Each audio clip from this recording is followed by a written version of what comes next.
Good morning. Welcome to Community Voice. I'm your host, Keith Parris. I want to thank everybody for joining us this morning. Good morning, Carly, Debo, Michelle. Good morning, everybody. Uh, good morning. I mean, just be right. Just be right. What do you mean? And be consistent and be right. What are you referring to? There's no reason I should ever cheer for the Cowboys. I cheered for them yesterday. Did they come through? No. So stay your life. Yeah, what about them Packers, man? Dude. But that's how we beat them the last game, was that field goal that they First of all, they give us a gift. Yeah. They give a gift. And why aren't you running more time off the clock? Yeah. It was crazy. Yeah. But, the game was, we were arguing on Friday about whether or not these games that may or may not matter, you put your players out there and you expose them to injury. And so, we certainly saw that yesterday. Love was exposed to injury because the whole issue was should Saquon Barkley play, in order to break Emmitt Smith's record. But you break the record and you break your leg, I think it's about the money. At what expense? Michelle, you and I was talking when we talked to Antonio Freeman. Yes. And he said, when I was just asking, like, who's the best receiver in football? He just said, Mike Evans. Yeah. And I don't know if you saw Mike Evans get that $3 million payday yesterday. Oh, yeah. But he's right. I mean, Mike Evans is just incredible. So did the Packers win? I'm not obviously No, keeping up it with didn't this, matter. but Once the Cowboys lost, it didn't matter what the Packers did. Who won the to game be last beat by night? a Who, team Detroit or that was had a record of 5. When I last whatever. looked, Detroit was giving it to Minnesota. Yeah, okay. But I'm still trying to figure out, though, because the Packers get beat by a team that has 5 wins for the season. And it's the Bears. Not just our team, the Bears. I'm just saying, it just seems. Yeah, but we could have easily won that game, hands down. Really? We were shooting ourselves in the foot. I also know that they took Love out, and he could have played.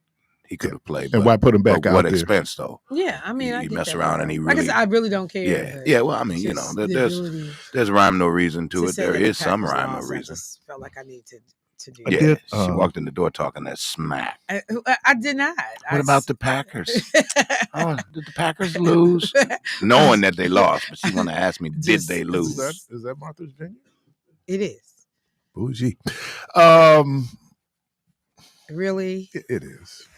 Nobody can look at scones in this city and not think of you now. It was. I don't know. Lanai, I have such a the New kind York of comes and goes with a Times. sweet tooth. And so I said, Rhonda, when she went to the store, I said, you get anything sweet?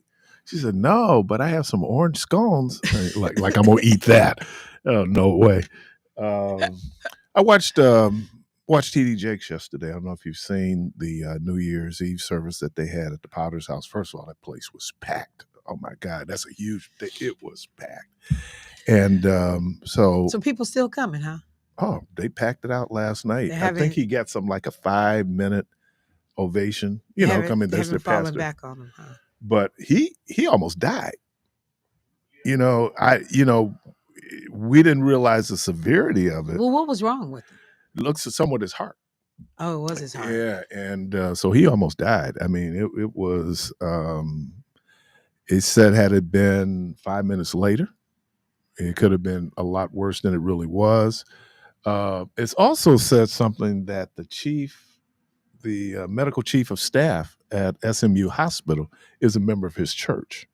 But it's a brother, right? Yep, it was a member of his church. So why? I mean, I guess I wouldn't be surprised by that, given the prominence of a TD Jakes. That just only prominent reminded me, people go right? To prominent, That churches. just reminded me. But yeah, he talked about that. You can see there's still some residual effects. He always had a stammer, a lisp, and you could kind of see that with the speech. But I'm just surprised that he's kind of surviving this whole Diddy nonsense. I am. I'm just surprised. I am very well. First of all, there's surprised. not a lot of real evidence to what he did or did not do. I'm sure it contributed because right before he had the medical episode, he filed a lawsuit against a guy. So he was under an enormous amount of stress. I mean, I think he knew the impact it could possibly have on his ministry at that point. And so the stress was there. But And he- for me, that goes back to the passage of scripture that says, "Don't let your good be evil spoken of." Yeah, I think it's that, and I think it's also though who among us have not had faults.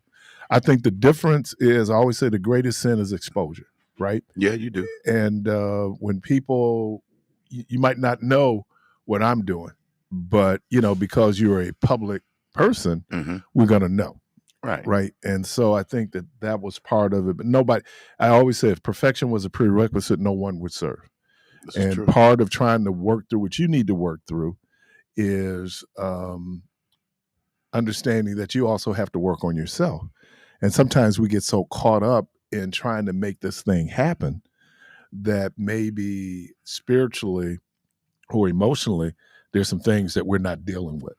Well, I've never been to one. You could tell me if it's true or not. Having attended Puffy's parties, that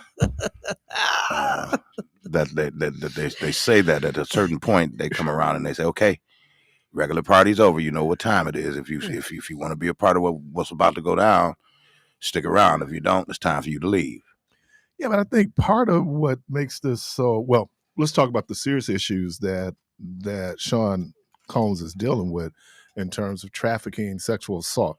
That aside, we get a certain prurient interest from watching other people do what they do. I don't know what happens. Are you saying that TD Jakes is a looker? No, I'm just saying that we are. Now, who was at the party? Back in the day when he threw his white parties, everybody wanted to be at the white party, right? I mean, it was the place to be. So I think that, and then when it goes wrong, then everybody's kind of like, "I wasn't there." "Oh, you were there?" I mean, so I think Jamie Foxx said, "I knew when to leave." Okay, one. No, he ain't the only one.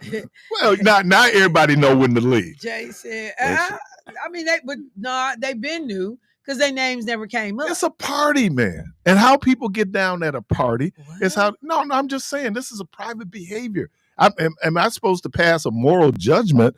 Because people have their own thing, and maybe we don't have the means and the wherewithal that Sean Combs has to pull off what he wants to pull off. But it was like the dude.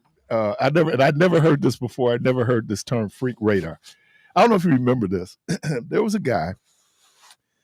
He was an adult, and it must have been like a 17-year-old, and he told the kid to meet him at 7th District.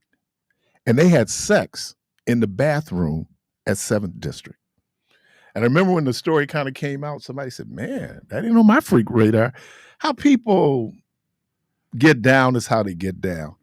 And for us to say, "Where are you getting your information from, man?" No, it's a true story. It happened. And at 7th District Police Station. At 7th District, they were having sex in the men's bathroom. That was, yeah. So what I'm saying is, how people get down is how people get down, and we'll start talking about, how people getting down. Hopefully, none of your videos and my videos ever get out. I'm not talking about videos, but in terms of what people have done in the privacy of whose videos. Well, you had me at the party, but you ain't got no videos. So I'm just saying that I understand. Let's deal with the issue of the criminality that's there. Yeah. But then we get into this whole moral judgment piece, and I don't know if how many of us are really in a position to throw a stone. That's all I'm saying. When it comes to people getting down, how they getting down. I'm in a position. Okay. Of course, it would be you. So she does positions, you say? No, and look, it's like R. Kelly. I mean, how many people actually watch that video? And then only be told, if you watch the video, you're in possession of child pornography. There were a whole lot of people who watched it. Why would you watch it? What would you get from it? Because he kept denying that it was him. Oh, okay. So then we want to prove that it was him because we're. No, you want to look and see for yourself. Of course, you want to look and see for yourself. There's all that these this videos. Is Robert. If you would have went on the internet after the New Orleans attack, people had posted live unedited video, right? How many people went to the live unedited video? I didn't. You know, people have a prurient interest in these things, and so just before did I I make it go, up the story? 18-year-old lures younger teen to police station men's room for sex. This was written in 2018. A police station bathroom seems like the last place an accused sexual predator would set up a victim, but it's exactly where prosecutors said then 18-year-old Terrell Harris set up a meeting with a 16-year-old boy for sex. Yes. The freaks come out at night. Freaks come out. Freaks come out at night. What?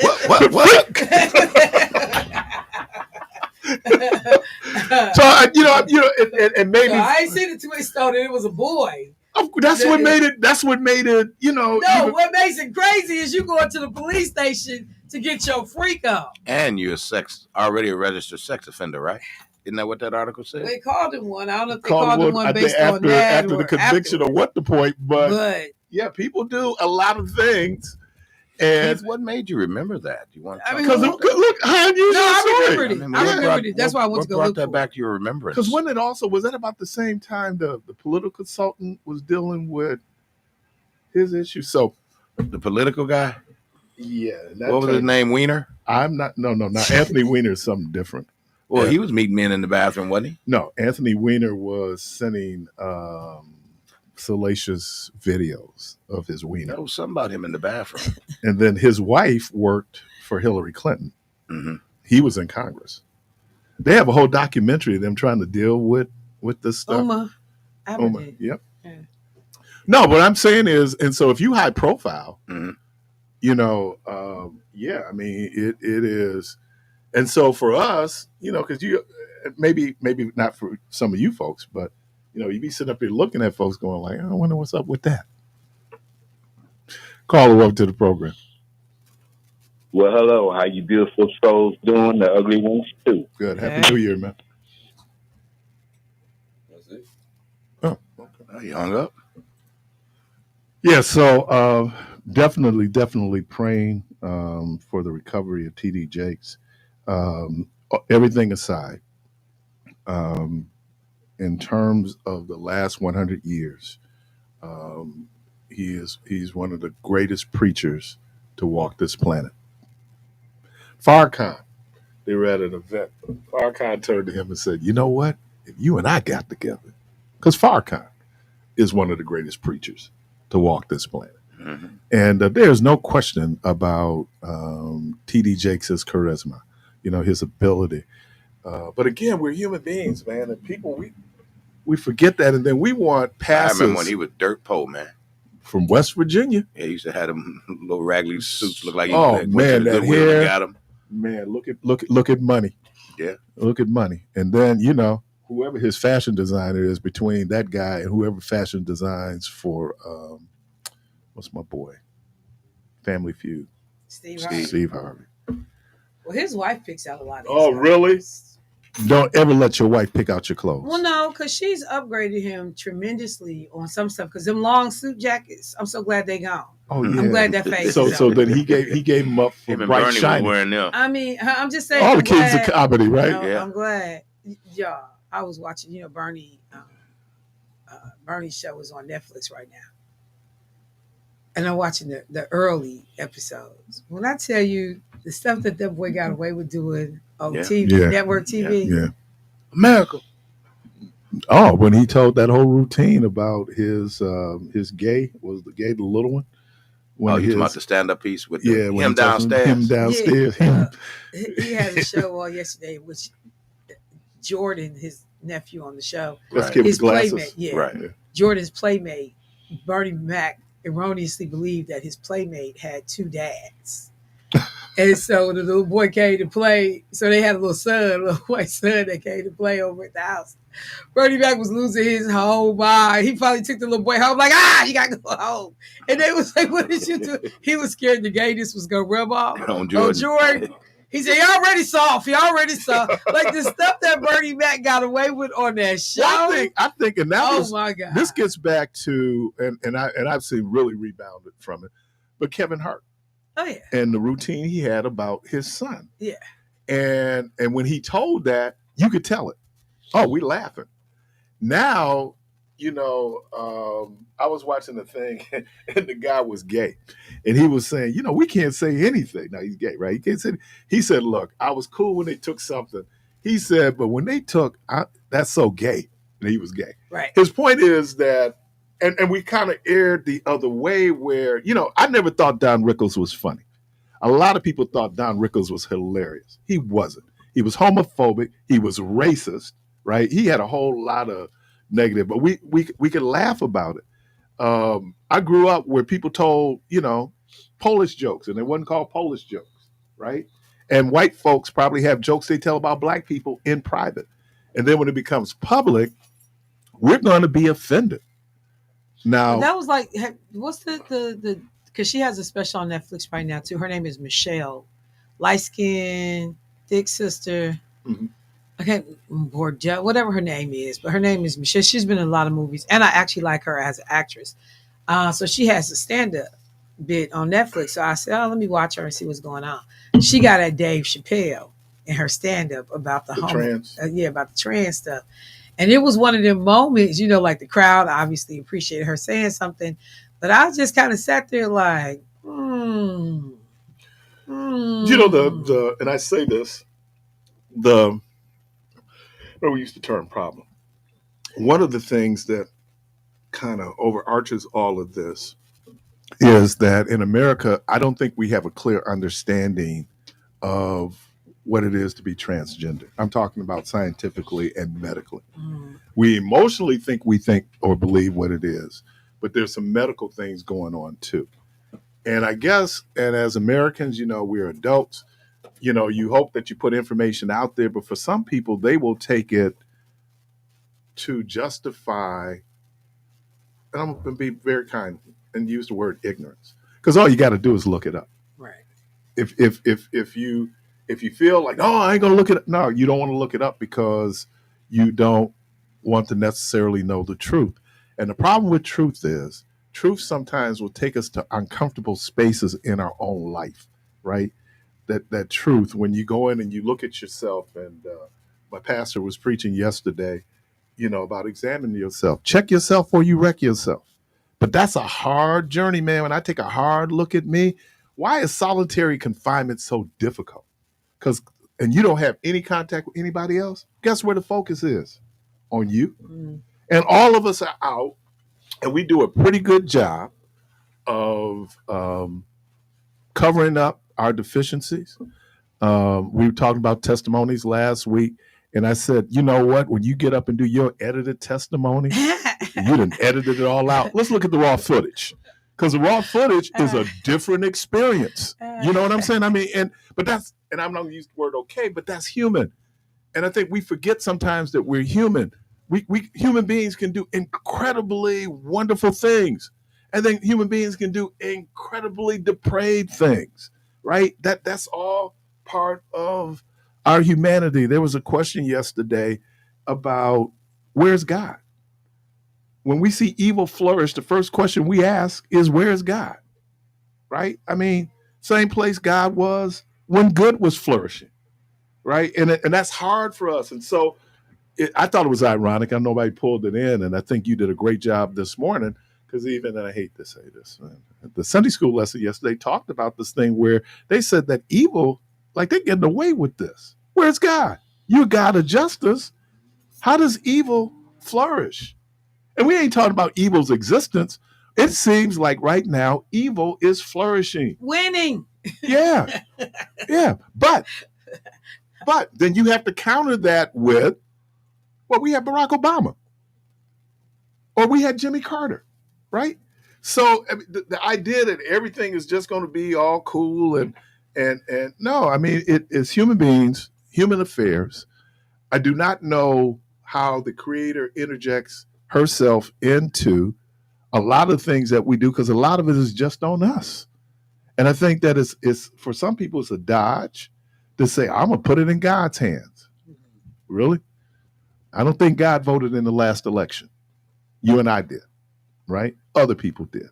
And the things that we put on God, a lot of times ain't God, it's us. that are, and look, you have to have a strong belief system. You saw the text Rhonda sent you? I did. This idea, because this woman said something to me that it just blew me away because it was so simple yet so profound. She said, math is truth. There is no, there is no subjective thing to math. Right, it is. It is objective. It is what it is. The numbers are the numbers. And we can have things that might defy the numbers, right? You have, for every reaction, there's an equal and opposite reaction. Or, make it subjective what we read into the numbers. Right. How we can kind of massage and skew the information, but it is what it is. I saw the quote, and I thought, because I started to read it on air, because I thought, that's pretty. You want me to read? Yeah, why not? So people know what we're talking about. and let me say this. I was talking to someone near and dear to me, and they were talking about. What did I say? Huh? Wasn't you? I thought I said near and dear. You did. What did you hear? Did you hear? Near and dear. K-Stan. This is a quote from Neil deGrasse Tyson. He says, people turn to religion not to be informed, but to be massaged. It tells them what they want to hear, not what they need to know. Only one discipline exists to inform the human mind and to expand human knowledge, and that discipline is science. That's fascinating that it is. And I won't necessarily say that that's why people turn to religion, to be massaged, but because it is based on a belief system, and our belief systems, we do turn to religion for comfort. We do turn to religion for support. And I think that those things are necessary and they're important. But we just can't ignore everything else that's going on around us because we've kind of stuck our head in the sand and say, well, I'll just let the Creator handle it. And some of these things we created, some of these things. Now, there's some things that's over and beyond us. Someone was standing out and they showed this picture of the universe. And those little specks that you see out there are actually solar systems. Those are stars. That's how vast the universe is. And I think sometimes we don't always appreciate the vastness of existence and then what our part should be. I think the other thing that religion should do also is how do we deal with each other? Because that becomes the real issue, our inability sometimes to get along with each other. People say we can disagree without being disagreeable. Well, when I have a strongly held position, I'm very passionate about my position. And then I'm going to not necessarily see the ration behind it. Bless you, man. But I think so. I think our ability to be able to get along with each other is hard. Because though I love all African people all over the world, I'm gonna tell you, some Africans are tougher to love than others. It just is. And but actually, what I'm going to be judged on is not the people that were easy to love. What I'm going to be judged on is my ability to love those who are very difficult to love. That will show the capacity of my love. It was when Michelle was talking about what's happening down at the jail. And I could tell you, I knew people who, sheriffs who worked down there, and you could hear people tell stories. But one of the things we in our department, I was responsible for doing customer service training for staff.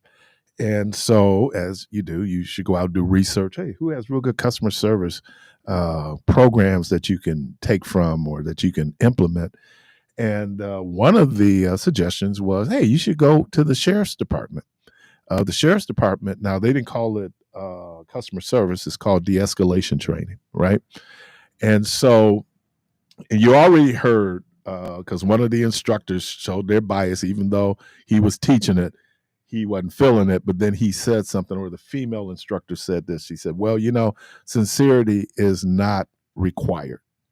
which I thought was really fascinating when you talk about the culture, because I can sit up and tell you all the things you shouldn't do or you should do to de-escalate a situation. But if I have already, and a lot of Michelle does this when I'm sure when she's doing her DEI training, where you go in and talk about implicit bias, right?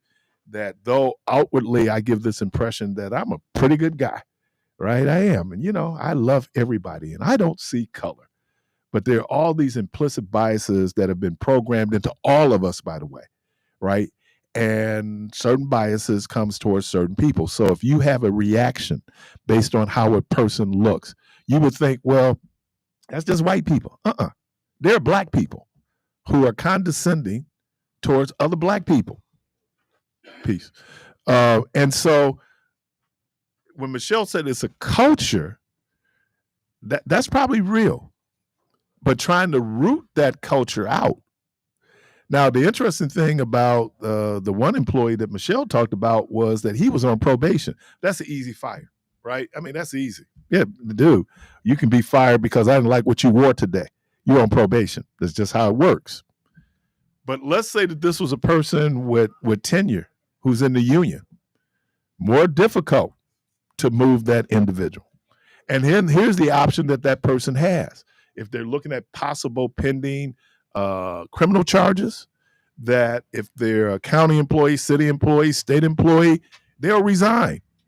They'll resign before they get fired, because if they resign, they keep their benefits. If they get fired, they lose their benefits, i.e. their retirement. This is easy. Again, you can fire this person who's new. Now, the fact that they come in is the other thing that a lot of times, this whole issue of control and what control looks like and how you have to have control in those environments. I do not know what the training is when it comes to that particular thing. I don't know if they're still using the de-escalation training they did back in the day in terms of people going in. But if you already have a bias, all you need is a trigger, right? You're listening to Community Voice. Phone lines open 414-444-5250. 414-444-5250. Quick break. Be right back.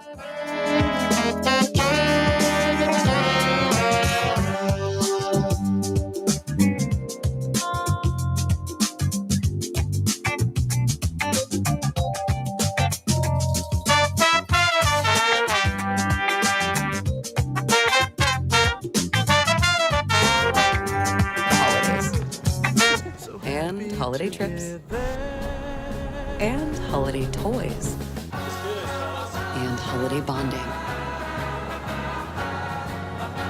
And it all comes together in a Chevrolet. Find your red tag. Get 1.9% financing on all 2024 Silverado 1500 pickups. Plus, get $3,750 total value on this Silverado when you trade in an eligible vehicle. Chevrolet. Together, let's drive. The passing of a loved one is emotional enough without adding the stress of funeral arrangements. By pre-planning, you receive the desires of your heart while taking away the burden from your family. It also saves you money, providing the dignity and respect your memory deserves. And there are times when life ends unexpectedly.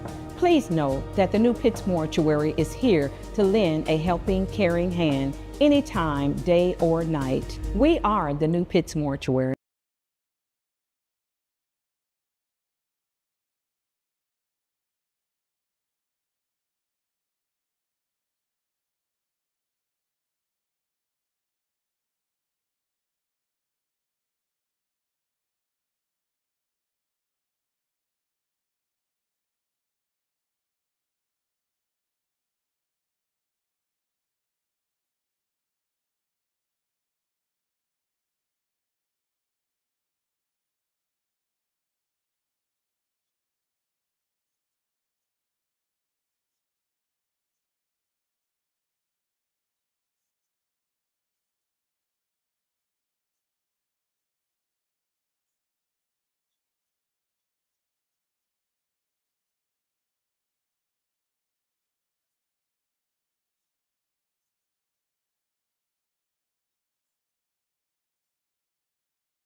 Dhhs. I was again being at Mother Jenkins' funeral. Small walkie. It's when Pastor Williamson, gave remarks, and he was talking about, how he found out that these folks, they were like home folks, right? He's from Milan, Tennessee. They're from Jackson, Tennessee, in that area. And my folks are not too far away from there in Ripley and then in Brownsville, Tennessee. But, before I even knew that Carolyn, her family, I was coaching at our Avenue Playground, and we had a team. We had a league up there. Started. I don't know if you were at which it would have been then. LUM. What's his name? OJ. Larry OJ. So Larry had this relationship with, at that point, did we start off with Champale? I think we started off with Champale. They're going to come and sponsor. We got all kind of legal issues going on here, right? It's a MPS spot. You can't do alcohol. But the uniqueness about our avenue was that our avenue basically abuts what is Moody Park, which is county. And you could have liquor on a county. So anyway, come in and we do the league. So my first team, most of the guys at our avenue that played went to Washington. And so one of the guys on the team was John Jenkins, right? Oh, and John is so just that brother. And so he was playing football in Madison. He came down and playing basketball. I didn't know. One day, Carolyn and I are having a conversation. And I don't know if Carolyn said, "You might know my brother John." I know John Jenkins. So to go back with that family in the way that you go back, and like I said, Milwaukee is small. You have these contacts with people. And I think that we look at Milwaukee's Black community now, but when you go back to when I was coming along, and even when you were coming along, it wasn't, everybody pretty much kind of knew everybody, was connected, because we're only 10% of the population, so you did. And then being contained, we pretty much went to the same high schools, North, King, Washington. No, I went to South. West, but you went to South because of desegregation, right? Yeah, I went there because I had 15 other cousins there. But I'm saying, but that was you kind of like the first group. Sort of, kind of, yeah. Yeah, I'm talking about Black students at South, right, because South was primarily Polish. Yeah, and then you began to see, and then Pulaski, all of that. Oh man, Juneau. Yeah, Hamilton. And Hamilton was brand new. Hamilton, I think, was built the same time as Madison, Parkman. There were a couple of schools that they built back in the 60s. I thought Hamilton was one of the newer high schools. Could have been. South and North were the two that I remember, and then the one on Green Tree, Webster Middle School. Webster was new, yeah. Because one of the first Black folks I knew that went to Hamilton was Larry Gray. Played ball in Hamilton. No, Larry was a baller. But so it was small, man. And so if you found yourself here, most of us lived in the city. There was a few of us who lived out in the suburbs.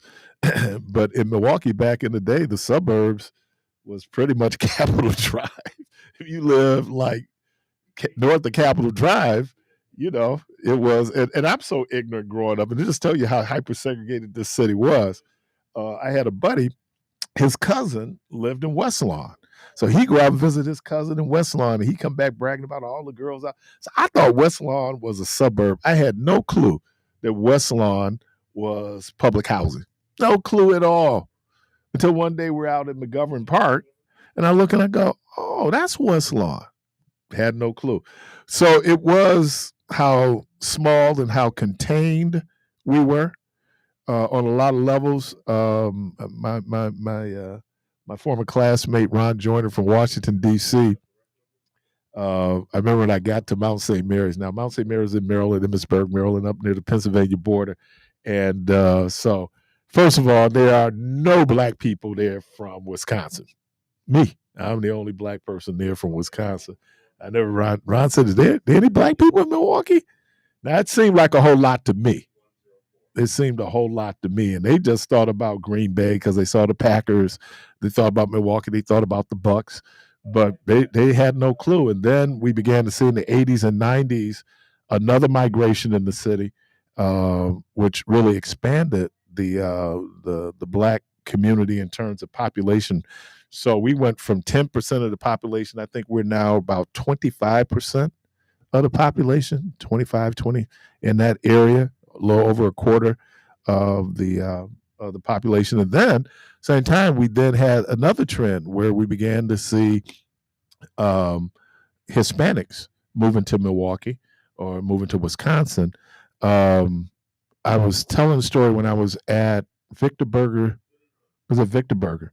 I had a classmate who started with us in September. And then, so that first semester, he was with us there at Victor Burger. He was Mexican. And then he wasn't there when we came back in January because his family, they were migratory, so they went wherever to go to pick. So they were going then, I think, even to Florida to pick oranges. So to talk about that, and as quiet as it's kept, one of the reasons why there is such a relatively significant number of Latinos and Hispanics living in Waukesha County was that there were a lot of people who came up as part of that migration, those migrants coming in to work the fields. And they ended up staying, opening businesses, and you began to see the expansion. I was doing research for a presentation I was doing when I was working, for the county. And I just pulled up with I'm trying to remember the name. I think it was the CARES system. That was our old computer system. And was it CARES? Could have been whatever. But I looked in every county in the state at that point. And this was done in the 90s. There was a Hispanic presence. Every county in the state. Because folks went where the work was. And there are people who are like in Florida, Georgia, black people, who they were also migratory in terms of how they moved. They moved to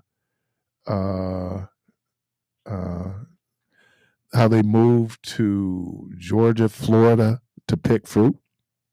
So you've always had that. And even now, and I know that there are people out here who are saying we need to fix the border. I don't know how much we're going to be able to so-called fix the border. We're not hearing about the crisis at the border. Probably a couple of things. One, the economies in other parts of the world are a little bit better because the primary reason for people coming to America is to work. And so when you have in Central America, it's more stabilized in terms of the governments down there. And again, I haven't gone to see what's going on in Guatemala, Honduras, El Salvador, where people are not coming. Then the other thing was this racist, xenophobic approach to who was crossing the border. Because what you're going to find is there are a lot of Europeans who are in this country illegally, right? Came here on a visa, overstayed their visa. So when Trump starts talking about mass deportation, is it going to be people who look a certain way? Or is it going to be anyone who's in this country illegally? Because that then expands the pool. See, as long as people are talking about it's going to be Hispanic people, then, we're all down on that. And the fact that we have black people who are down for it, I don't even understand that nonsense, but I guess I do and I don't. But here's the reality. There are Africans who are here, right? Here illegally because they overstayed a visa. And that's the number one reason. Beyond the so-called border crossings are the people who come in the country legally.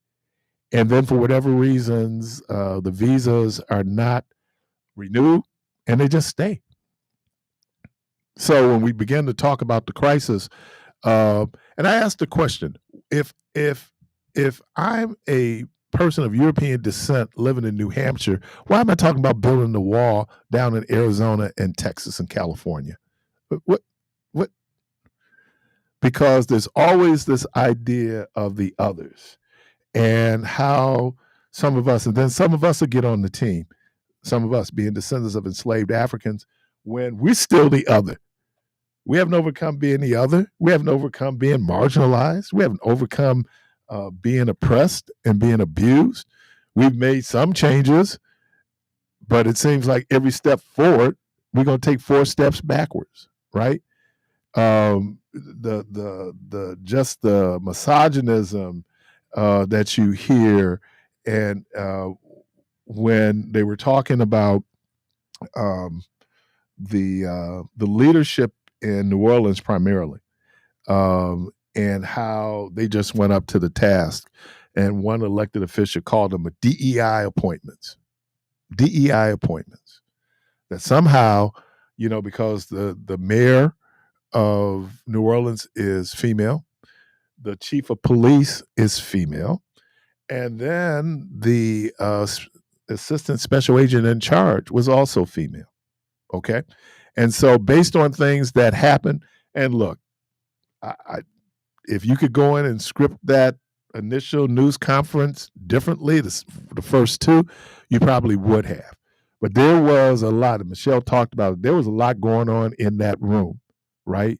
You had Senator Kennedy, whose contempt for the female leadership was obvious. And this was the issue during Katrina in 2005, where you have a Democratic city, run by Democrats, run by Black folks, in a state that was solidly red. So you had a Republican governor, a Republican legislature, right? And then on top of that, you had a Republican president. Now, Brownie, the guy that George Bush appointed to be over FEMA, was he a DEI appointment? So when you have incompetent white males assuming positions, why isn't that DEI? Because they're incompetent. They're usually not qualified, and the only qualifier or qualifiers is complexion and relationship. For people to understand that, okay, I do a political favor and I put Brownie over FEMA, and I think his background was with horses. FEMA is real, man. We Florida, that hurricane, I think it was Ian, that went up into North Carolina. We're talking about inland and the damage that it did. And so now America needs to respond. And then what you get from folks is that, I don't know if we should fund FEMA until we have a disaster in Alabama.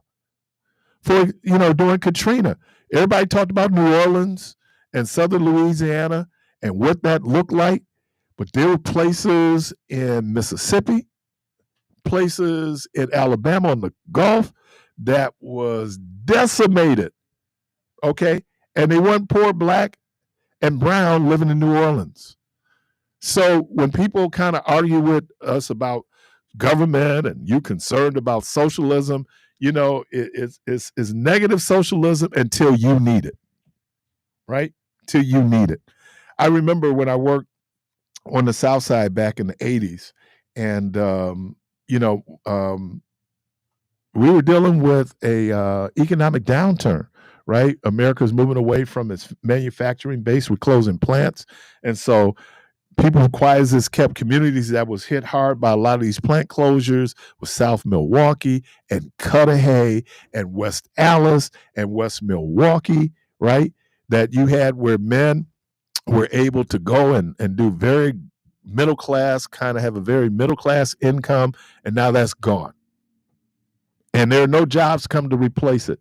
And then what we also discovered was for men who would lose their jobs, many of them were resistant to going in to be retrained in terms of being better suited for the new economy that was coming, right?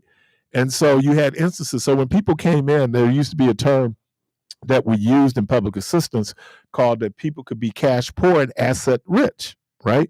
So yeah, you might not have a job. Your unemployment is, certainly not what your income was from employment, but you owned a house. Well, because of that asset, you wouldn't be eligible for certain public assistance programs. And then I would have white dudes, because Milwaukee, Wisconsin participated in something called the AU program under AIDS for Families with Dependent Children, which means that the parents, as long as you was a legal parent, you could have married people, people living together who would be eligible for AFDC. But because, again, of that asset limit, there were a lot of people who were eliminated because of the equity they had in their homes. And I would have white dudes who turned to me and say, I bet you if I was black, I got it. And my response to him was, no, I bet you if you were poor, you would have got it. Because based on the criteria set now, you're not eligible. So when people feel like they have a need for government, they want government to respond. And then you'll have other people coming in saying, cut government, cut government. I go back to COVID. Name one corporation. I'll wait. Name one corporation that refused to take any of the COVID stimulus money. I'll wait. As a matter of fact, because corporations and people who had relationships with banks, a lot of small businesses couldn't even get in the door because everything was eaten up by big companies, major corporations. Nobody had a problem with taking that form of socialism. But then we want to attack a woman or a man who find themselves on public assistance, saying they're living off the dole. They're living off the dole. What does that mean? So we should be mindful. We should really be mindful. And I don't want, I'm not into censorship. I think, but I think we need to be mindful a lot of times of what we're saying. They asked me a question last week, and I took a little time before I answered the question, because I said I wanted to be precise in my language. And even if you're precise in your language, there are going to be people who are going to, because the spin that they want to put on it is going to be the spin that they put on it. And so what you said is not what they came back with or not what they heard, right? Because it's not what they wanted to hear. And so as much as we can be, and look, sometimes I'm just so inaccurate when it comes to my speech, but just to be a little bit more mindful of what we say and how we say what we say. Hey, Carby, can you hear me? Green button. What we say.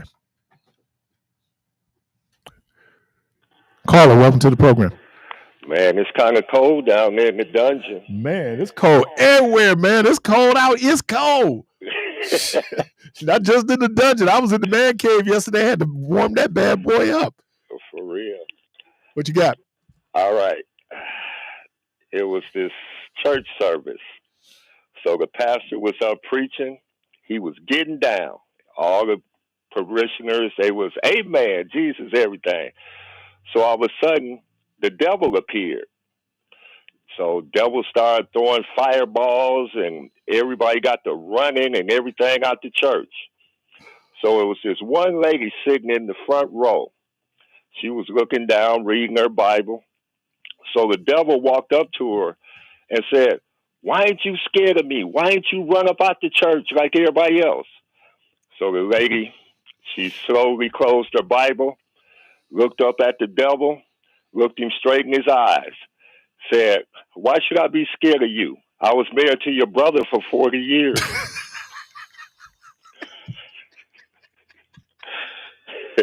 Hey, Pastor P, did you... Jackie's rolling. Hater. Yeah, hater. That's a good one, man. Hey, Mike, check this out. Did you hear Hakeem Jeffries' speech on Friday right before Mike Johnson came on and gave his speech? Yep, a little bit. Did you hear what he said? I heard the line. We will fight for Social Security. Yep. We will fight for health care. We will fight for everybody. Did you hear that? He said fart. Yeah, about 2 minutes after. Look at it again. About 2 minutes before his speech was over. The line was after he said that Donald Trump was elected president, and the Republican side of the House just went nuts. And you can see where the Democrats were just sitting there quiet. And then he said that we accept What did he say? He said, that's because on our side of the aisle, we do not have election deniers. Oh, man, he shut them down. It was just like, yeah, because the question was, let's say Donald Trump lost that election. What would we be looking at another January 6th? The answer is probably yes. And I think there is precedent in this country in terms of people who have done insurrection and to have their rights restored. And I saw that with the Confederacy at some point. I think 10 years later, they were able to get the franchise, but kind of took it back in terms of that because Confederate soldiers, primarily many white males in the South, lost the franchise to vote after the war. But it was restored 10 years later at the end of Reconstruction. So, yes, it's amazing to me. I'm going to, because I think they certify the vote today at noon. At 11 o'clock noon today, and to see, and I'm sure that Kamala Harris is going to do, and let's give Mike Pence credit. Mike Pence did the right thing. He is now in the Republican wilderness for doing the right thing. And I think it's hard a lot of times because when it seems like injustice is flourishing, it's hard to believe that any good will happen just because evil seems to be getting away with it. But that famous quote from Dr. King, he says that the arc of the moral universe is long, but it bends towards justice. And sometimes justice is not instantaneous. And that's hard for me. It's hard to be patient when you just know that this is going on the way that it's going on. So that was a good joke, man. Thank you. All right. Well, we're going to fart hard for justice. We got to fart hard for justice, man. We got to. All right, man. All right, man. Appreciate it. Yeah. Got a chance to meet that brother, Hakeem Jeffries. And I'll say this real quickly. I don't know why he did this, but I was the MC. So I sat to the right of the podium. And so, man, he gave a great speech. He came over and shook my hand like, why are you coming to me, man? Go over there to Gwen. You're listening to Community Voice. When we get back, we'll be at the top of the hour. We'll connect with DHHS. We're going to take a quick break. We'll be right back.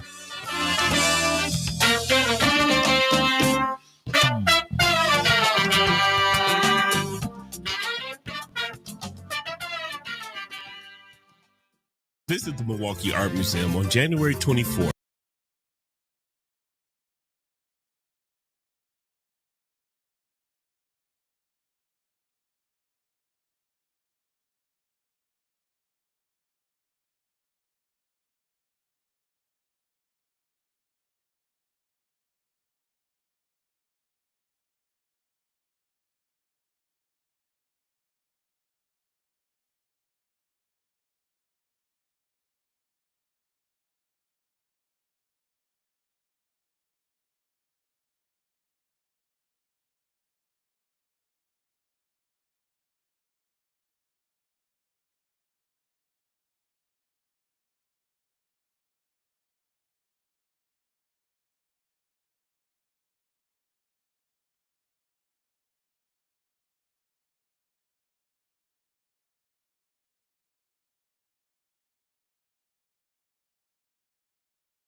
Hey, welcome back to Community Voice, and a regular feature now that we're having here on first Mondays of the month. We're joined in studio by the good folks from the Milwaukee County Department of Health and Human Services. I'm going to let them introduce themselves and tell them a little bit about what they do, who they are. Yeah, good morning. Thanks for having us back. Brian McBride. I am the director for Wraparound Milwaukee, the Children's Community Mental Health Services with Milwaukee County Behavioral Health Services. Pleasure to be here. Been in directing services for about 5 years, but a part of our community providing supports for youth and families for 23 plus years here. So thanks for having us. Good morning, everyone. Artist Landon, administrator with Child Support Services. I've been in this role for approximately 9 months, since May of 2024. So learning the landscape, and I'm enjoying every minute of it. Brian, how long have you been with Wraparound? How long have you been with the county? So I've been with Wraparound in one form or another for over 23 years as the director for Wraparound Milwaukee, just over 5 years. Say it again, man, because I got, I know the audience heard it, but I got a little distracted. Go ahead. Oh, how long? 23 years overall, providing supports and services, and over 5 years as over 12 years with the county, 23 with Wraparound Milwaukee overall. Okay. Yeah. Artist? So May of 2024, I've been in this position, and like I said, I little new to the position. Great staff, great administrative team to support me, and like I said, I'm enjoying every minute of it. And you were part of, well, basically the transition. A lot of people may or may not know that child support was a standalone. Right. And the January of 2024? Right? January of 2024, it was integrated right into DHHS, which I found it to be a win-win as we get to connect with other resources that the county has directly. Working with Brian, I met with him and his folks about 2 months ago to see how we could incorporate wraparound services and how we connect those families who come to our lobby, and how do we connect them with wraparound services. And we're joined in studio by Mr. David Muhammad. Good morning. Associate Director, right? Deputy Director of the Department of Health and Human Services. Yes, sir. How long have you served? Well, been with the county, then served in your current role? I've been with the county. Good morning, everybody, and peace and blessings to everybody in the community. Been with the county at Department of Health and Human Services for about 6 years, a little bit more than 6 years now, in the role of Deputy Director for Department of Health and Human Services. I started under Mary Jo Myers and continued on alongside Shakita LeGrant McClain, who's the director of the department. So, and prior to that, you were at the city. I was at the city of Milwaukee for about 2.5 years. And then you did a lot of youth work. Yes, sir. Yes, sir. Let's just kind of, and then we can get into kind of some of the real specifics. When we talk about health and human services, how important is the I want to use the word attitude that you have, how you view the importance of that service, how we provide services in terms of health, in terms of human needs. How important is just us, like a better term, wrap our what attitude are you talking about? No, well, no, because I think that the intention is to provide a public good. Absolutely.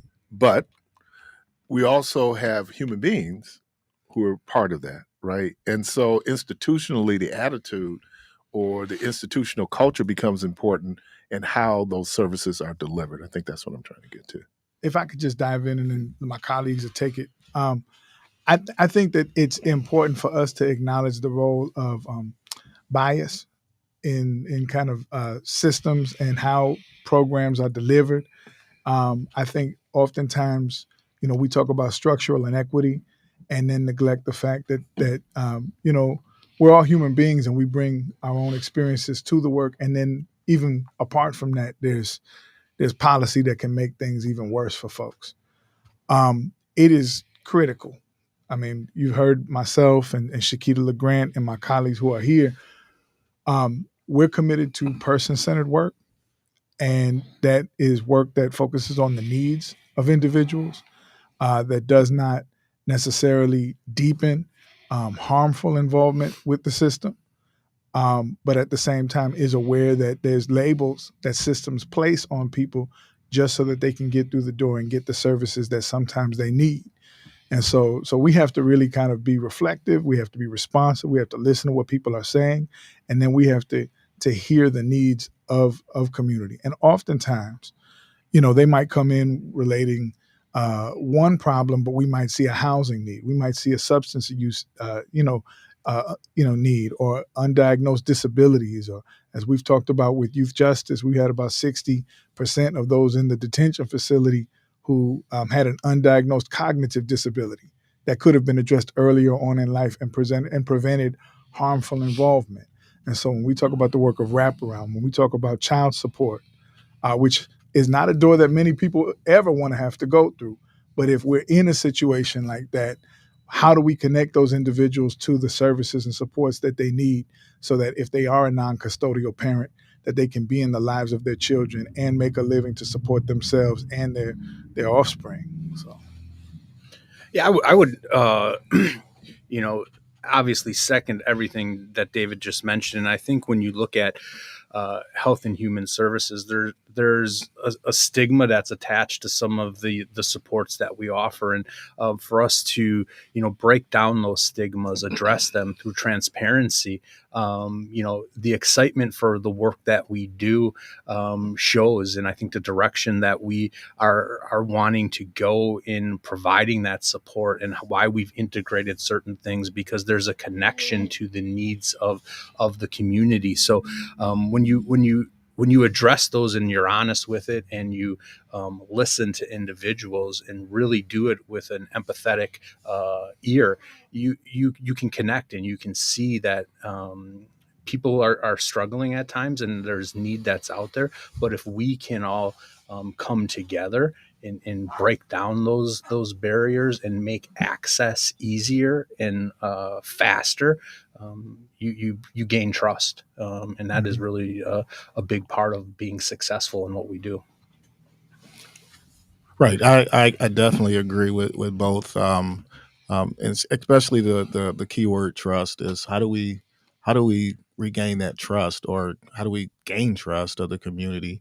And I do think, to David's point, we need to place the right personnel in the positions and making sure that services are delivered appropriately, and just having that heart for the community.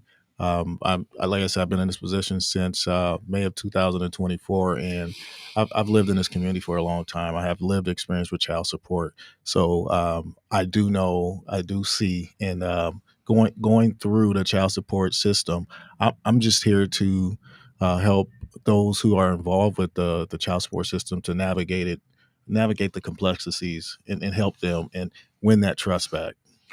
Brian used the term stigma, and I can give you kind of like part of my history here.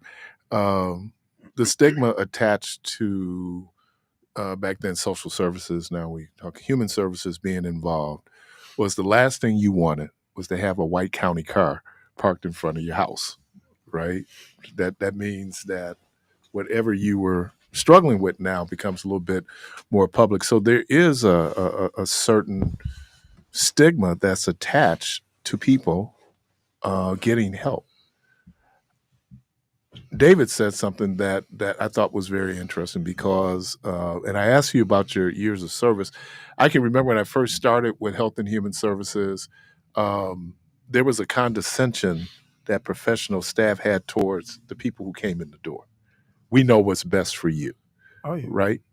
And so the fact that you're so willing now to listen, so then you can tailor a more precise response that actually meets the needs, and not dealing with my egotistical, I got a master's degree in social work and this is what the book says. Right. But the reality sometimes could be very different than the book. And you're reading a person's personality through Maslow's hierarchy of needs, and everything you're listening to is your category. Oh, this happened to you, so that's why you feel like this. I mean, the department is very different for a lot of reasons. Being candid, when my family and I were going through some things, I had to go in there for certain types of resources, childcare and others, when the state was present. So I know what it's like to sit in the lobby of the COGS building. All right. So when you have a director and second floor, I mean, when you have a director and a deputy director who know what that's like, I've been through the youth justice system. I've been in shelter care. I've been in detention facilities. I've been, in circumstances where I needed some support, where I needed mental health services. I had to seek mental health services for family members, et cetera. So when you have that kind of lens, you're not excused from that. And the idea that social services or human services is a poverty entitlement, when you have, from birth to older adults, these are human needs. Right. And given the complexity of Milwaukee, we serve about 80,000 people throughout the county, the North Shore, South Milwaukee, all of the suburbs, of course, the central city. But the stigma placed around getting public services when these should be a public right, and the barriers that are placed upon it when you have to go in a private route, especially a lot of our mental behavioral health resources, which I hope Brian talks about, with regards to children's mental health resources that are out there. There's things that are in the community that people should know exist that shouldn't come with a stigma if they seek it. It actually is something that Milwaukee should be proud of, that we do to make sure that everyone lives a high quality life, and do our best to try and meet those needs. So there's no wrong door helping people navigate institutional bureaucracy, right? I mean, if you, it can be daunting when you walk in the door and you're trying to figure out, okay, I came here for this. Oh, I'm in the wrong spot. But then it makes a difference when people say you're in the wrong spot, go. Right. Or you're in the wrong spot, here's where you can go. I'm gonna tag that real quick and back off the mic. But a lot of in the community, you all are hearing the term navigator used a lot. Okay, a navigator is what you need when you're lost. All right, and so if a system creates a position like a system navigator, it means that we're acknowledging that we have a confusing system. Much of the effort that we're doing right now is to untangle a lot of that work, streamline the services, cross-train everybody across our service areas, make sure people know what's available, and listen for need, and be able to meet that need regardless of the door that they come in. That's big for us. We're not looking so much in the lane of making it somebody's job as it is making it our skill set to hear need and triage across the department for it. It's working. It's in the end, it's a lot of working to the yes. Yep. We're here to be a support. Why would we want to create a barrier to not get you what you're looking for, no matter where you come in? You may not even know some of the supports and services that are available, and it's our duty to walk you through that and to ensure that you have access and get that support. So, your earlier question around the bureaucracy and how county services had been looked at and how people viewed us. Right now we want to put the family and the individual in the center. You're your expert of who you are and what you're seeking. What an individual's degree is doesn't necessarily give them empathy and direction in your own life. So there's a lot of focus in that, and it's an exciting time to be here and working and enhancing what we have to offer to families. How important then is it in terms of staff development to be, when it's artist talks about child support, let's just talk about that's very different only because I told someone that, I worked on the public assistance side where our job was to make sure you got what you needed. I come into an environment now where, in effect, now you're collecting and you have punitive powers. And so then the perception and maybe reality for folks is one where it's very negative, right? And then I think we miss the human need of that is not only the person, the non-custodial parent who has to come in and pay, but there's also that child.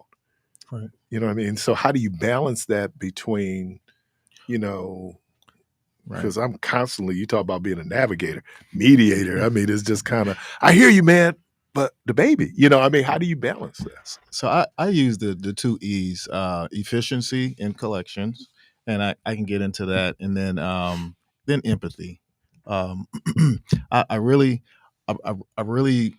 going through the system, I really take a step back and I want to look at how do we not only want to, I don't only force a person to take care of their kids, but I would like to let you determine how you want to take care of your kid. So that's what I meant by being efficient. Back in the day, we just garnish checks basically, right? So I'm like, then men would, in all transparency, men would quit their jobs because I don't want you garnishing my check. I don't want to work 40 hours and 80 hours and then get $200 at the end of the week. So they quit. They get these under the table jobs. They work for cash, contracting, bartending, barbers, bouncing at a club. So how do we navigate to be able to give them access so that they can pay cash? Because at the end of the day, I just want the cash to get to, or the money to get to the child. Instead of saying, hey, I want you to take care of your child this way. No, I want you to take care of your child how you determine you want to take care of your child. So how do I balance or create some type of innovative way where I can help them pay how they want to pay? So that's just something that when we talk about empathy, I went through that already. So I want to create an innovative way of creating an accessible kiosk in different parts of the county. They don't have to come to the courthouse anymore to pay your child support, because just honestly, who wants to come to the courthouse? It's triggering, right? So how do we navigate to let them or give them the access to be able to pay where they want and how they want? I think it's a win-win. I think the collection rate will go up and we will win the trust again. Yeah, I think that's fascinating. I kind of, when I theoretically look at child support, and I can theoretically look at it, one of the things that people, I think most states now, is mandatory income withholding. Right. Now, think about it in the past when it was kind of voluntary, or the custodial parent had to go through the court system. Right. That was, I don't want to use the word benefit, but that was one of the impacts of the welfare reform law, where even one of the little things I didn't realize until I was going back doing some more research, used to be in the past that they had state debt. That money, once mom came off of public assistance because she signs away right. her child support rights, that once the custodial parent, let me get back, comes off the system, money that was collected, we're still doing ongoing collections, went to pay off state debt. Now that money goes to the mom. Right. Or, I'm sorry, the custodial parent. And that's the other piece of it, because we do have men who are custodial parents. We use that term. That's why we don't say mom and dad. Primarily, obviously, the majority of caregivers for children are female, but we have that. So those little things. But then I thought about the dudes back in the 60s and 70s who, if they weren't taken to court and they weren't part, and that's the other piece of it, a lot of men find themselves in this system because they were part of public assistance. What do we mean? The birth of that child. Mm-hmm. Social Security Act requires that you go in, states go in and recover some of that money. Monies that's paid out in public assistance benefits, then at AFDC, now with TANF, that has a portion that has to be repaid. And so you found a majority, specifically Black men, who found themselves in the system because of poverty. Right. And how do you, overcome that. Now you had that other group out there, about 10% of the population that was there for divorce, didn't use public assistance, but that driver, that's why I thought it was so great, especially would have been great when we were still doing AFDC, that child support would have been part of Department of Health and Human Services, because they do work so closely together in terms of that. But I appreciate what you're saying in terms of how to do that. I think the other thing is how to even characterize the people who come in, the men, right? The NCPs. We don't use terms in our fatherhood program like deadbeat, bad dad. Every dad is a dad. You can always get better. All of us can get better, but so that you don't make a person feel badly for the situations they find themselves in. Sometimes things they didn't control. They were born in poverty. Right. So. Right. And what's mind blowing, I noticed that you have some fathers, and in this case, I met a couple of fathers who were behind. They had arrears, and what was mind blowing is they still picked up their kids, and they still had their kids in the back seat, taking care of them, taking them to, Chuck E. Cheese or taking them to play basketball, but they're behind on their arrears. So I'm like, this is just, how do we make this connection? How do I get these arrears gone and they can get back on track, which we have a initiative called Back on Track, to be able to get their driver's license, to be able to get their passports and things like that, so they could be able to support their family, even outside of monetary, right? How can I get my driver's license so I can go pick up my kids and take them to daycare for mom, right? So there's a lot of connections. There's a lot of gaps that in the past we kind of failed to connect. But I think going forward in 2025, we're just going to find those gaps, and we're going to find out how to make these connections with non-custodial parents. Do a shameless plug here. Those of us who do the FIRE program, I'm pleased that there are men who there might not be anything financially they can gain from being part of the program, who said, I want to be a better dad. Right. I mean, and that's documented.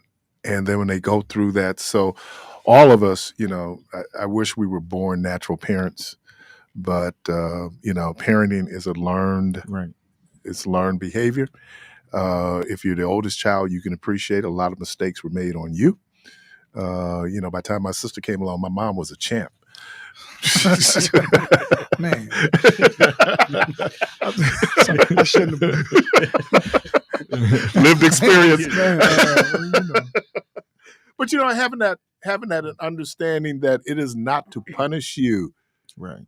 I wasn't part of the people who decided to sit down and put together some of the punitive things that was added to welfare reform and primarily impacted child support.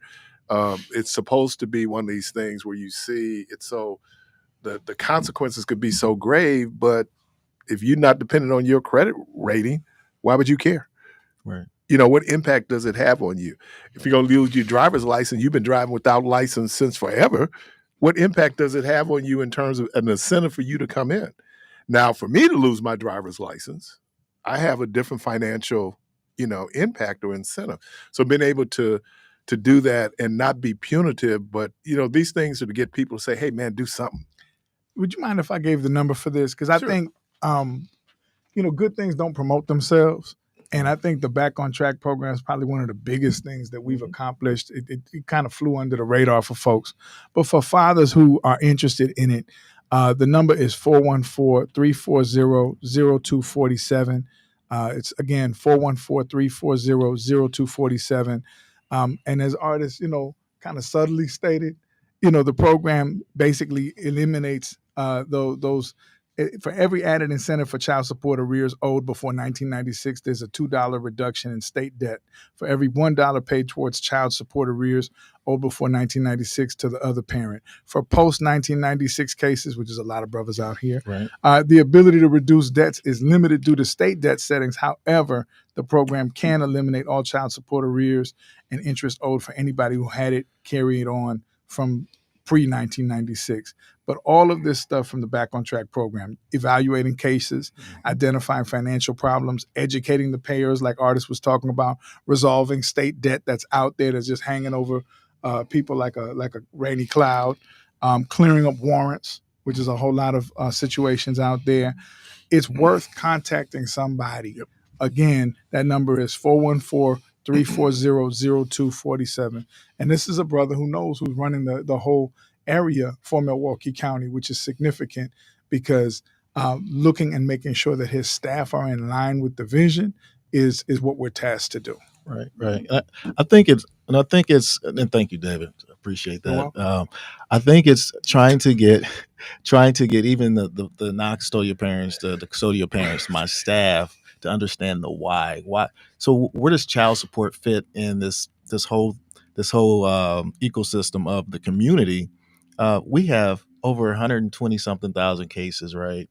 So that means there's families. That means that we have toddlers sitting in our lobby while somebody's paying child support or somebody's checking on their case. Research says that if a child isn't financially stable or emotionally stable, that they're at risk. So these are the same kids that are in our lobby that's going to go to NPS one day, right? And then they're going to act out in NPS. And then at some point, God forbid, we send those same kids, those at-risk kids, to DT, right? And then when they're adults, then they end up in our prison system. So the why is if we can get these kids to be financially stable and emotionally stable, we can make a difference. We can make a difference with those families that come in our lobby. I had asked Brian prior to us going on air, this time of year, do we see an uptick in terms of need for service? Need is always there, but an identified need for service, is that usually around this time? Yeah, I mean, we certainly see an uptick. Weather has a lot to do with that. The ins and outs of school behaviors, kind of ramp up, and just this time of year, we see that increase in the need for support, and our resource and referral line, that is our centralized and our integrated line for support and services, sees an uptick in calls. And it's really people just looking for support, looking for answers to questions. And a lot of times it is not to get connected to our services and supports. It's what are they looking for that we are helping them get connected to in the community. Part of that is we don't want to force you into getting our services, our supports, if it's not the right fit for you. So there is a lot of counseling that happens through it all. I'm listening to artists talk, and I'm like, how grateful and are we in a position now to be able to help support that vision from a DHHS umbrella. I'm like, artists mentioned that, we've talked many times about how we can help support that, because we want to be a part of the solution and a part of the better trajectory for youth and families as they move. And that's an opportunity for us to support that in the child support area, just to name one. Now, you said you want people to voluntarily take advantage. Are there people who are remanded to you for services? Not so much. I mean, there are people who may have stipulations or court orders that are seeking additional support. Mental health services are voluntary. We don't want to, in a lot of cases for youth and services and supports, Medicaid funding sources, all that stuff kind of dictates how we provide it. But in the end, we want to make sure that it is a voluntary venture that families and youth are going to. There are circumstances where that you may be ordered to do a certain service or a certain therapy or intervention. While you can't, from our lens, you're not going to mandate that, but we can help you obtain that outcome. You all recently opened a new Owens Place on the South Side. What does that look like? We did. I would love to be able to share. We have our second location down on 5th and National. Our other north side location is on Fond du Lac Avenue.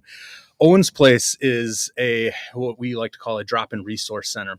It's an opportunity for youth and young adults to get support, to get the assistance that they're looking for without really being tied to the system. And I did air quotes there for those listening, but and it's staffed with individuals that are there to be able to really work towards that solution. So there's peer support, there's professional help that's available for youth and young adults to get. And as soon as a youth walks in the Owens Place front door, they can have educational support. They can get employment support.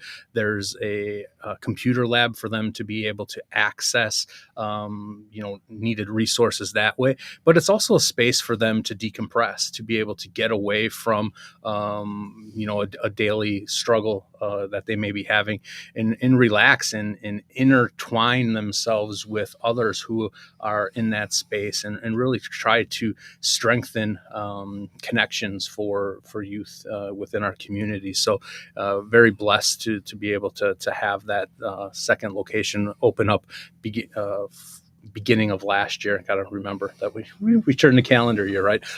So yeah, we've seen great utilization and great success already, and it's really a testament to our community and our support. You go into the South Side. Are there some cultural considerations one has to do based on the neighborhood that you find yourself in?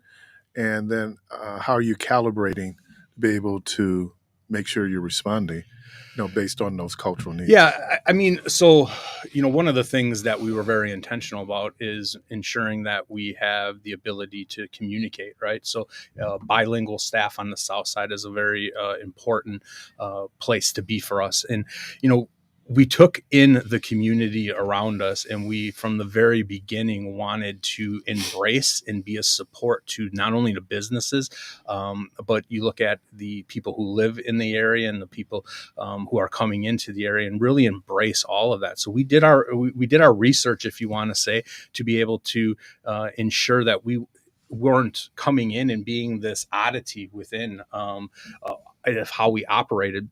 So we did a lot of that, and we were intentional in it. But you're right that, you have to be able to be mindful of who you're trying to serve and what side of the community you're based in, and really embrace that so that you draw people to what you're offering.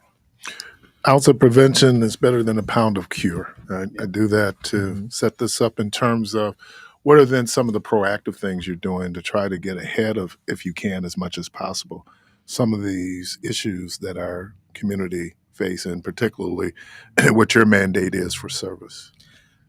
So let me say this. I think when you have so much going on in our community, people talk about trauma as though it's an event, and then your life is different from thereafter, and they're correct, but there's cycles of it. So when you talk about prevention, at what stage do we get involved? If it's through early childhood programs like CLTS or Birth to 3, if it's at the wraparound stage. You're not in the office. CLTS is. Oh, you're right. Thank you for that, brother. Children's long-term support. I do it too. Like, dude, you ain't appreciate that. I'm like, well, you know what I'm saying? Thank you, sir. All right. Children's long-term support programs. And then, of course, that does go into adulthood. But when you think about what point someone is presenting for help, are they in the youth justice system? Is it a mental health crisis? Is it them calling one of our crisis lines? Is it reaching out? And from there, how do we establish support for them so that it is preventative? But prevention should never be spoken of without talking about intervention. And there are needs for intervention and earlier intervention to establish a better life outcome for everybody. Yeah, with child support, we're there establishing paternity. So you talk about prevention. Is now how do we, how do we talk to mom and dad or the parents, and where do we set mediation up at, right? So we could have them get along to begin with, and how do we teach them to co-parent? I mean, you in the fire program, you know what it means to teach healthy relationships and healthy fatherhood. And so we can begin there, actually. And how do we help them see how a family can support each other without cohabitation? So I do think we have that. We have the prevention right there. I think, and maybe, this is the geek in me. maybe we don't always understand the importance of even establishing paternity. You know, I mean, I want that to be my baby. Okay, but once we get past that little piece of it, one more basic things, and this goes back to the formation of what we call society, is your inheritance rights. You should teach on that, because I know that you're a subject matter expert on this topic. What, that paternity? Man, let the community know, because yeah, I mean, I think that you look at it from these rights that you're giving to your child, right? And then your rights as a parent. And so once you get past that initial shock, what does, I always give my little life example. My father died when I was 10. I got Social Security. Why did I get Social Security? I was his legal heir. That's a benefit. And we don't think long term. Right. Here's the other piece of it. There's a health component there. You really might need to know the health history as much as possible of someone else. I had my my cousin who passed from cancer. And I remember her calling around the family to ask, did we have history in this? Well, she knew who her family was, so she could call. So it's those little practical pieces of it that I think sometimes where you don't see that as a benefit, but it really does become a benefit. And then what we're also discovering is the number of men who have to step into a parental role, right? That, that the mom is dealing with some issues, and right now you're the child's next to kin. Right. So that I only talk about it from that legal perspective, but there's also some other things there that you look at. So when people say, oh, you do want to establish that paternity, I think it's one of the great services that is provided. And I think people view it as punitive, but if you look at it, there's some real practical benefits. Talk about how important is it, and this is a part of this, for the community at large to understand the work that's done by the department. A lot of times people have perceptions that are not necessarily based in reality, and sometimes people have a perception based on their experience, right? Yeah. So how important is it to have these community conversations where people know the services that are available? Yeah, I mean, I think it's that transparency that we're really talking about, and learning from experiences, and being able to, take the message that we want to share and really stand behind it and get the buy-in for it. But for me, it's really about transparency and understanding, that mistakes have been made, but you can learn from them, and really an unwavering commitment at the end of the day. I was just looking here, this, how important is to have partners over and beyond? I was just looking here, like, for example, the violence intervention piece. I mean, we could talk for days. I mean, we have, so we contract with about 4,000 providers in the community.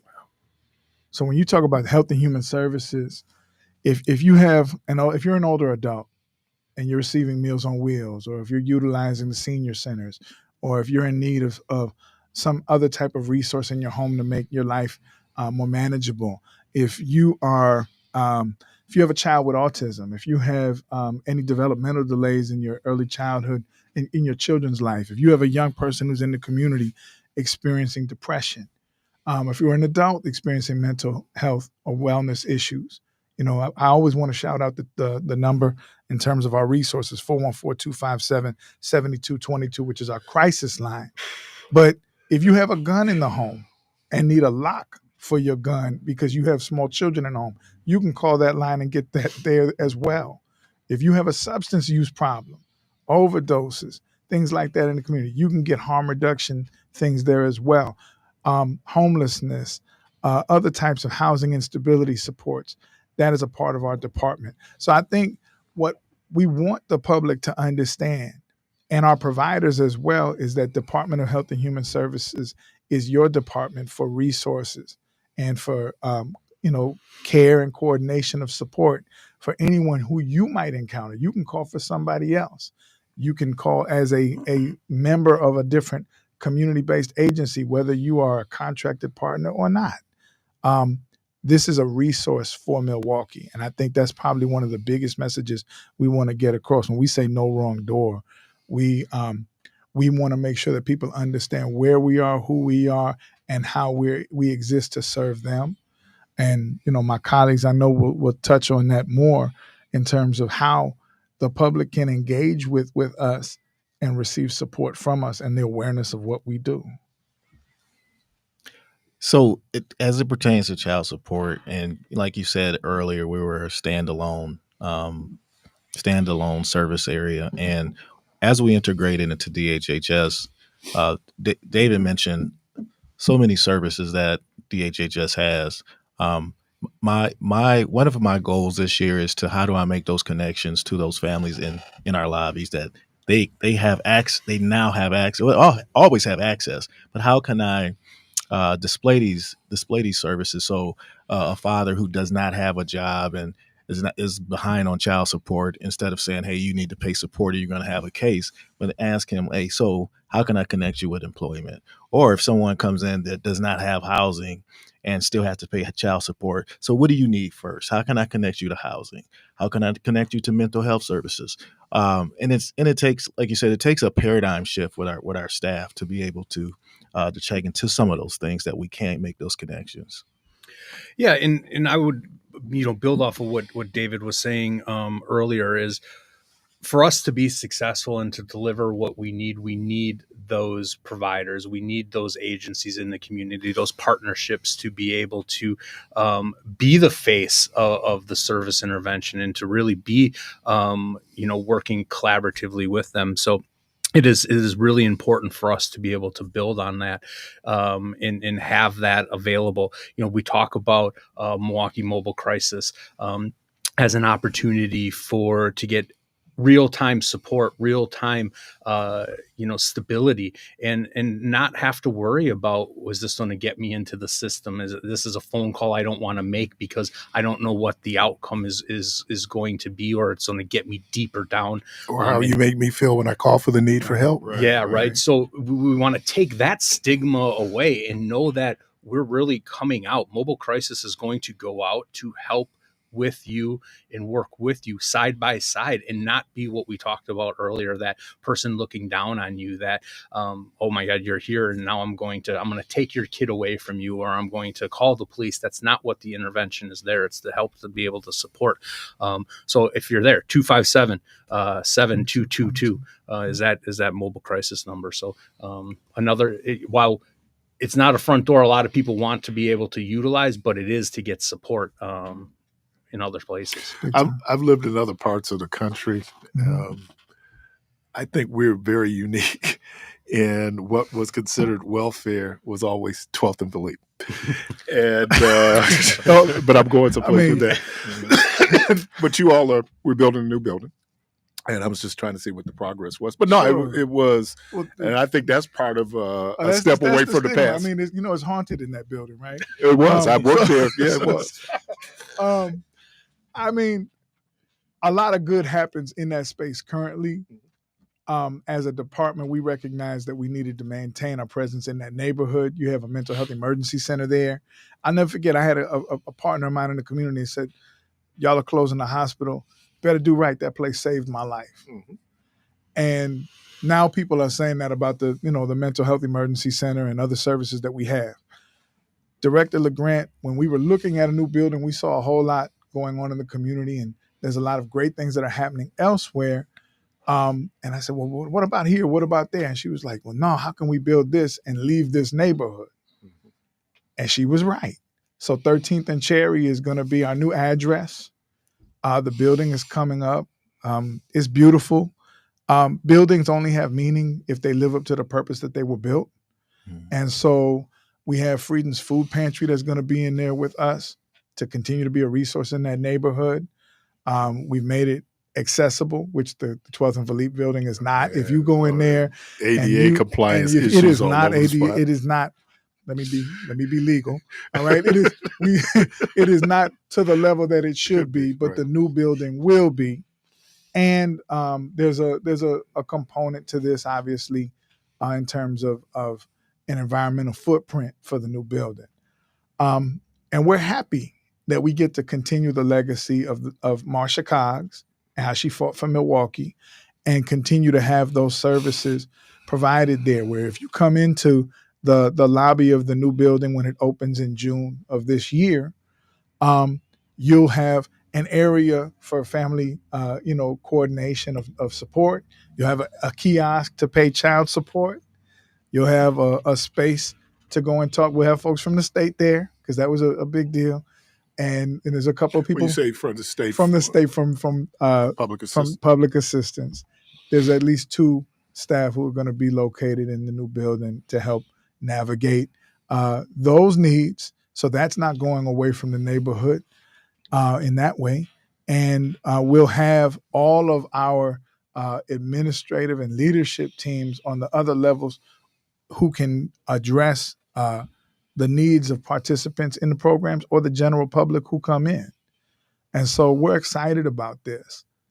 That move was the catalyst for the building of over 80 new homes that are less than a block away from the new building that are already being purchased right now. Habitat Homes, in partnership with the Community Development Alliance.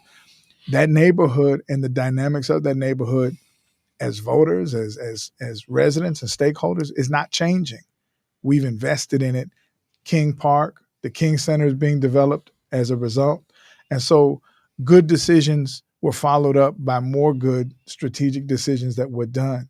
And years from now, we not only hope to improve the health outcomes of Milwaukee, but we hope to be able to prove and show that investment in Milwaukee was the right decision to make and affected the outcomes positively for generations to come. A few minutes left, so this is our first program of the year. It's the beginning of the year. Are there some expectations, things that we can or you'd like to see happen in 2025? Well, I'll just say this quick. As we were talking about Owens Place, I thought about all of the young people who go in there, do music production, do all types of services. They don't know they're going into a youth behavioral health resource, okay?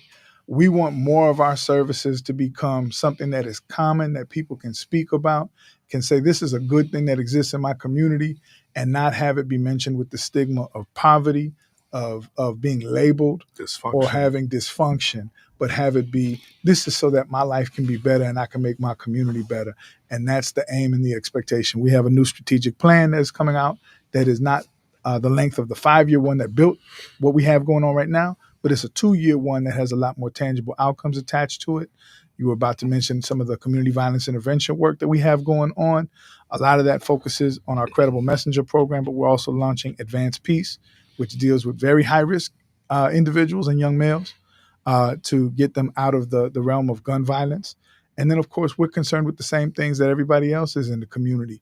But we remain a steadfast partner in attempting to solve those problems and serve those needs. Yeah, and when you start looking at the children's community mental health and supports and what 2025, if you want to say it, is in a year, it's really to get and be open to the idea of being more preventative, right? We've always been looked at as the last stop for your support. You've tried other things and now you have to come to Milwaukee County. And I think to David's point is being very strategic around, I want people to be kind of, oh, that's supported by DHHS. Right. Didn't know that. Well, because that's breaking down a stigma that Health and Human Services, has been historically attached to. So continuing that work moving forward and really kind of breaking down those things, but growing programming. We've had a lot of change in Wraparound Milwaukee, specifically in 2024, around how we fund programs and how we were structured. But to really grow and to really get interventions that youth and families can capitalize on and not take years to get their needs in the appropriate outcomes met. So that is certainly one of the things that we are looking for. And I will say, if anyone is needing to get in contact with our intake area and or have a discussion around what their needs are, that number is 257-7607. Just wanted to make sure that gets put out there, 257-7607. So Artists. For child support services, outside of expanding our services at the call center so individuals can pay their child support, I'm looking to add some more satellite locations for child support services. I'm actually talking with our W-2 agencies that's in the next 2 weeks to see if we could support our individuals with more staff so they can, my son would say pull up to one of those satellite locations instead of coming to the courthouse. As well as G's barbershop, right? G's barbershop. Shout out to G. We're talking about placing a kiosk in there as well. So those are my expectations. Go to the barbershop. Get a haircut. We do a lot of fatherhood work in those barbershops. Right. So Real man, real talk. Real man, real talk. Yeah. Phone number for child support services. So if you're looking for help with our Back on Track program, is 414-340-0413. Gentlemen, thank you. Mr. David Muhammad, Mr. Artis Landon, Mr. Brian McBride. Thank you all. Thank you. See you next month. Thank you. Appreciate you. Let me thank everybody for being part of the program. Carvey, thank you. Michelle, thank you. Debo, thank you. Hey, the good Lord willing, Creek don't rise. Hope to talk to everybody tomorrow. And as always, go from this place in peace.